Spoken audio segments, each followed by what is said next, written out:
Have you ever wondered what truly determines your salary? Or why your colleague, perhaps with similar skills, earns something different?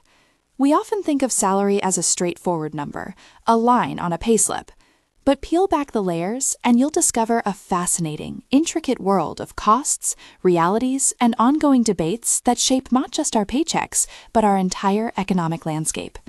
Today, we're going to explore these hidden currents that influence one of the most significant aspects of our professional lives. Our journey into salary factors isn't just about the money.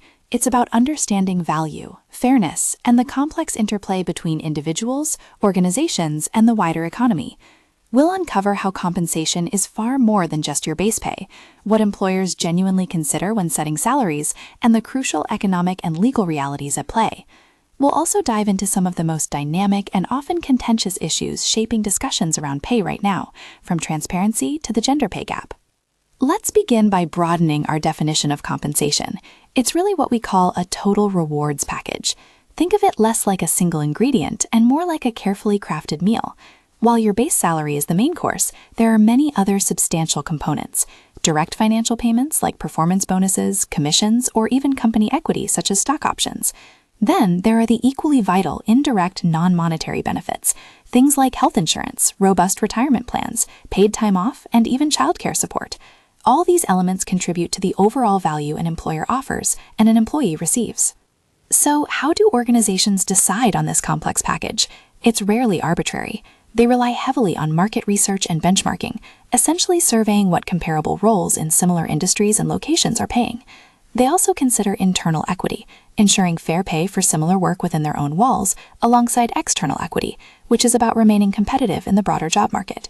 Other key ingredients in this decision-making recipe include a thorough job analysis and evaluation, the specific geographic cost of living, your individual experience and unique skill set, and even the financial health and capacity of the company itself. Of course, various legal and regulatory mandates, from minimum wage laws to non-discrimination acts, always form the bedrock of these decisions. Companies aren't just throwing darts at a board. They adopt strategic philosophies, using models like graded scales, broadband pay, or skill-based structures, all striving for true pay equity. Now, let's talk about the hard facts, the costs and realities of compensation. For employers, compensation isn't just another line item. It's often their single largest operational cost, consuming up to 70%. These foundational concepts and realities are shaped by, and in turn affect, a wide array of entities. We have employers, employees, HR professionals, compensation consultants, government bodies setting policy, academics researching trends, and advocacy groups or labor unions fighting for worker rights. It's a truly collaborative, if sometimes contentious, ecosystem. And it's precisely this complex ecosystem that gives rise to some of the most active and important debates in the world of work today.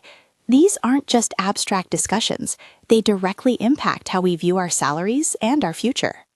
One of the most highly contentious issues is salary transparency. Proponents argue that making salaries open fosters equality, significantly reduces bias, particularly in addressing persistent gender and racial wage gaps, and can streamline negotiations. It builds trust and can even motivate employees by clearly showing potential career progression. However, critics raise valid concerns about potential employee discomfort, resentment over perceived pay differences, and even a possible decrease in morale if discrepancies aren't well understood or justified. It's a double-edged sword. Then there's the persistent and widely discussed gender pay gap and pay equity. The reality is that women working full-time in the U.S. currently earn roughly 82 cents for every dollar earned by men.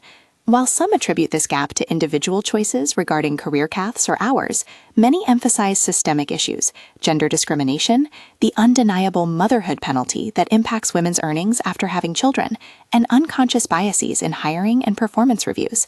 The economic consequences are far-reaching, including reduced lifetime earnings and lower pensions for women. This debate is fueling active pay equity analysis and new legislation globally. We also frequently encounter debates around minimum wage versus a living wage. The minimum wage is a legally mandated baseline, and discussions continually arise about its effectiveness in alleviating poverty, its potential impact on job availability, whether it leads to automation or job losses, and its broader effects on economic growth. The living wage, on the other hand, is defined as the income necessary to meet essential needs and human rights. This introduces further controversy about its business sustainability and whether it truly lifts households out of poverty, particularly those without employed members. Proponents highlight its potential for poverty alleviation, increased local spending, and improved health outcomes for workers. Executive compensation, particularly for CEOs, frequently draws public scrutiny. The often high levels of executive pay spark concerns about fairness, especially during economic downturns when worker salaries stagnate or are cut. Critics also point to the potential for camouflaging compensation through various components, making it harder to fully grasp the true value of these packages. Finally, the use of prior salary in hiring is an increasingly debated practice. Critics argue powerfully that it perpetuates historical pay discrimination by carrying forward existing inequities, particularly against women and minorities who may have been underpaid in previous roles. Consequently, some courts have ruled against this practice, and employers are increasingly encouraged to base new compensation on the objective value of the role itself, rather than relying on a candidate's past earnings. This is a significant shift toward greater equity. As we look to the future, these ongoing debates and legal challenges underscore a clear direction, a movement towards greater fairness, transparency, and strategic adaptation in compensation practices. The continuous scrutiny of issues like the gender pay gap and the use of prior salary indicates an evolving landscape where equity and non-discriminatory practices are increasingly prioritized. Policy discussions surrounding minimum versus living wages signal ongoing efforts to align compensation with societal needs and economic realities. Ultimately, understanding salary factors is about far more than just what you take home. It's about recognizing the intricate web of decisions, costs, values, and ethics that underpin our working lives. By understanding these complexities, we can all contribute to a more informed, fairer, and more equitable future for compensation, for ourselves and for generations to come. Thank you for joining me on this exploration of the true cost, reality, and options of salary.